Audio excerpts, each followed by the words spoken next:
Posted by you/no nectarine 299. I, 23F, am getting married in January and just found out my fiancé, Mark, 25M, invited his old situationship to our wedding without consulting me. For context, Mark and I met on a dating app 2 years ago after he broke up a relationship.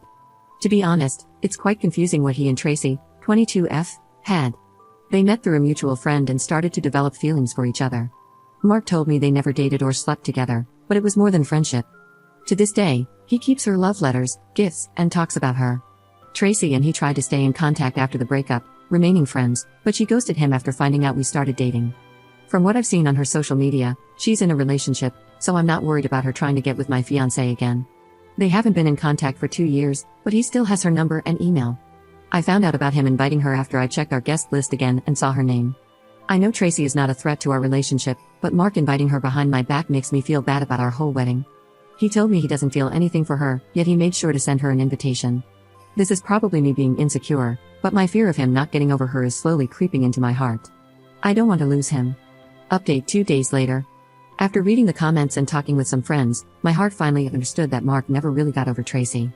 In the beginning, I was in denial, but I went out with Tom, 24M, his best friend of several years, to understand what really happened between them. From what he told me, Tracy and Mark met through mutual friends.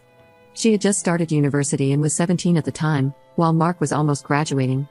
They stayed friends for 2 years and feelings started to blossom. Mark was already working while she was still in college, and he only wanted to formally date her after her graduation. So, it was never official, even though they exchanged love letters, gifts, and spent almost every holiday together. Tom told me that everyone in their old friend group thought they would marry since they were so sweet together.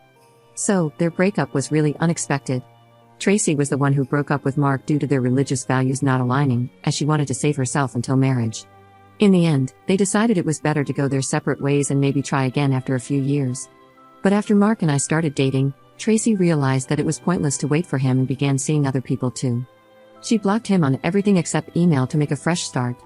In the end, I finally realized that Mark is just hopeful Tracy will come back to him because of their talks about trying again after some time.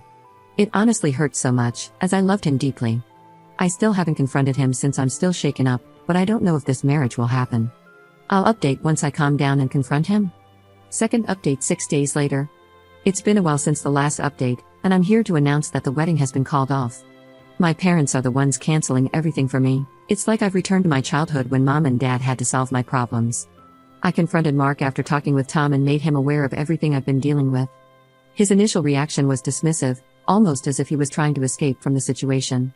In the end, Mark said he'd never loved anyone like he loved Tracy because it was pure and innocent. She reminded him that not everything is about carnal desire, and in the darkest moments of his life, Tracy was like a ray of sunlight. Hearing the man you love admit how much he loved another woman is incredibly hurtful. During the conversation, I started to cry, bawling my eyes out. Mark had the audacity to say he loves me, but it's a different kind of love. I asked why he invited her to our wedding, and he was speechless. Why did he have to throw away our future for something in the past? This hurt so much. Mark told me he knew Tracy hadn't blocked him on email, since he was the one who helped her get her first job, and a lot of professional stuff was also involved. That's how he was able to send her our wedding invitation, but he meant no harm. When I asked what he meant by this, Mark just said he wanted her to see us together and realize what she lost because he was hurt that Tracy was pregnant and not married. The moment Mark mentioned Tracy's pregnancy, a red alarm started going off in my head. How did you know about her pregnancy? You said she blocked you everywhere. I could see panic in his eyes as he started to stutter. In the end, I made him give me his phone, and I found more than 5 accounts he used to stalk Tracy. My stomach felt sick, and the urge to vomit was overwhelming. Ultimately, I decided to call off the engagement because he was a creep. Mark threw himself on the floor, asking for forgiveness, saying he loves me, just in a different way compared to Tracy, and that he was just hurt that she gave herself to another man while he had begged her countless times for bedroom intimacy. This made me feel even more disgusted with him because he felt entitled to her and her body. I left without even taking a bag with me. Everything is just too much. I can't believe I spent 2 years loving a stalker, a man-child. Oh, I also told Tracy everything and shared his accounts with her. I don't know if she saw my messages, but I hope she does. The jealousy I once felt for her transformed into pity, as no woman should go through what Mark has done. Mark wants to meet up with me and doesn't want to break up, but I'm just so tired. Third update 1 day later. I think this is my last update, as I've already met up with Tracy and talked about what happened. She and I met at a cafe, and at first, I was really nervous because I didn't know how she would react. Her only reply to my message was, "Hi, let's talk over a cup of coffee," smile emoji. While waiting for her, I could feel my back sweating, and overall, I felt a lot of emotions. When Tracy arrived, I finally understood why Mark was so obsessed with her. She is definitely one of the most beautiful women I've seen. She looks pretty in pictures, but in person, she looks even better. Tracy greeted me and asked if I'd be willing to go to her house to talk, since being outside for too long makes her really tired. We ordered some coffee to go, and it was super awkward.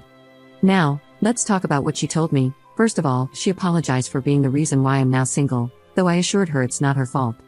Tracy said she received the invitation but wasn't interested in attending our wedding because she was already in a happy relationship and felt it was pointless to see someone from her past. Given the story Tom and Mark told me, I got curious and asked about them staying friends, since it sounded like she wanted to keep in touch with him after the breakup. This was the complete opposite of her behavior. Tracy seemed extremely uncomfortable with this question but still explained why she had said that. At first, she was really in love with Mark because he was her first love. She described him as a protector, someone trustworthy, handsome, and kind, who always showered her with gifts and trips. Everything was fine and sweet, but over time, Mark started begging her for bedroom intimacy so much that she began pretending to be sick just to avoid him. She just didn't want to sleep with him and had a sort of blockage, like a sixth sense telling her not to go through with it. She grew tired of the whole situation and used her parents' strong religious beliefs as an excuse for why bedroom intimacy was off limits. This led to a fight, which Mark never mentioned to me, and ultimately to their breakup. 2 weeks later, they started talking again because she felt indebted to him. He had helped her get a job at a prestigious company and spent a lot of money on her with trips, food, and presents. One of these gifts was a Rolex for her 18th birthday, which made me mad, as he never spent so much money on me. When Tracy found out that Mark and I were seeing each other, she felt relieved and finally had a proper reason to block him everywhere, as he was still occasionally hinting at them sleeping together. In the end, I told her that throughout my relationship with Mark, he would sometimes talk about her. At first, it was kind of weird, but I brushed it off, assuming she was just part of his past.